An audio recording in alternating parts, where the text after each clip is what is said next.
আমরা এক একজন এক এক রকম খারাপ অভ্যাসে আসক্ত হয়ে পড়ি। কেউ ধূমপান করছি, তো কেউ মদ্যপানে জড়িয়ে পড়েছি, কেউ কেউ মাদক নিচ্ছি, আবার কেউ কেউ হয়তো অশ্লীলতার সঙ্গে জড়িয়ে পড়েছি। আমরা যেন কেউই মনে না করি যে আমরা এতটা খারাপ হয়ে গেছি যে আমাদের কোনোই আশা নেই। নামাজ তো ভালো মানুষদের জন্য, আমরা পাপী বান্দা, আমাদের নামাজকে আল্লাহ কবুল করবেন? আমাদের শয়তানের একটি অপকৌশল মনে রাখতে হবে। সে আমাদের কাছে এসে বলবে, ছি, তুমি এইমাত্র ধূমপান করেছ, গাঁজা খেয়েছ, মদ্যপান করেছ, নেশা করেছ, তোমার মোবাইল ঘাটলে এখনো আপত্তিকর দৃশ্য বেরিয়ে আসবে। তোমার কি লজ্জা করে না যে তুমি এখন ওযু করে নামাজ পড়বে? এর সাথে তুলনা করে দেখুন রাসূল সাল্লাল্লাহু আলাইহি ওয়াসাল্লাম কি বলছেন। আতবি'আ আস-সাইয়্যাআত আল-হাসানাহ তামহুহা। খারাপ কাজের পর ভালো কাজ করো, কারণ সেটা খারাপ কাজটিকে মুছে ফেলবে। আমরা দুর্বল হয়ে শয়তানের ফাঁদে পা ফেলে দিয়েছি, আমাদের মনটা ভারী হয়ে এসেছে। তখনই আমাদের ঘুরে দাঁড়ানোর উত্তম সময়। তখনই আমাদের বলা উচিত, শয়তান আমাকে একবার হারিয়ে দিয়েছে তো কি হয়েছে, আমি শয়তানকে 3 বার হারিয়ে দেব। প্রথমে আমি গিয়ে অজু করব, কারণ অজু করলে পাপ ঝরে পড়ে। অজুতে মুখ ধোয়ার সময় সেই চোখ এবং মুখ যা কিছু খারাপ দৃশ্য দেখেছিল সেই পাপগুলো মুছে যাবে। হাত ধোয়ার সময় সেই হাত যেই খারাপ কাজের দিকে বাড়ানো হয়েছিল সেই পাপগুলো মুছে যাবে।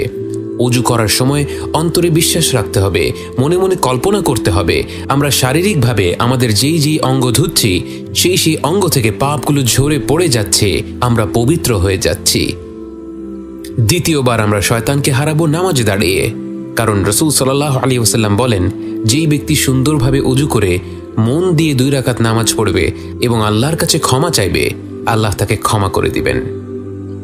এবং তৃতীয়বার আমরা শয়তানকে হারাবো আরও ভালো কোনো কাজ করে, হয়তো কোরআনের কিছু আয়াত পড়ে বা সাদাকাহ করে, যেন শয়তান ভবিষ্যতে আমাদেরকে ফাঁদে ফেলার আগে 2 বার চিন্তা করে, একে দিয়ে খারাপ কাজ করালে তো এ আরও পাল্টা 3 গুণ ভালো কাজ করে ফেলবে।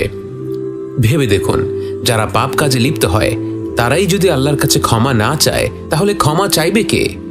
যদি আল্লাহ শুধু তার নিষ্পাপ বান্দাদেরই ভালোবাসতেন, তাহলে কি তিনি ফেরেশতা সৃষ্টি করার পর আর মানুষকে সৃষ্টি করতেন?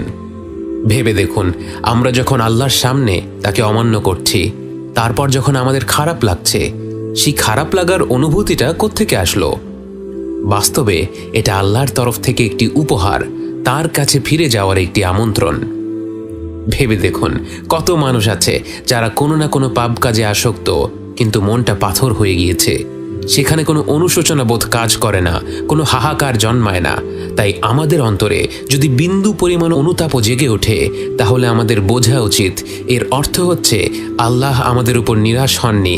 আল্লাহ আমাদের ক্ষমা করার জন্য এখনও আমাদের দিকে চেয়ে আছেন। তিনি শুধুমাত্র একটি সুযোগ খুঁজছেন, একটি কারণ খুঁজছেন আমাদের ক্ষমা করে দেওয়ার।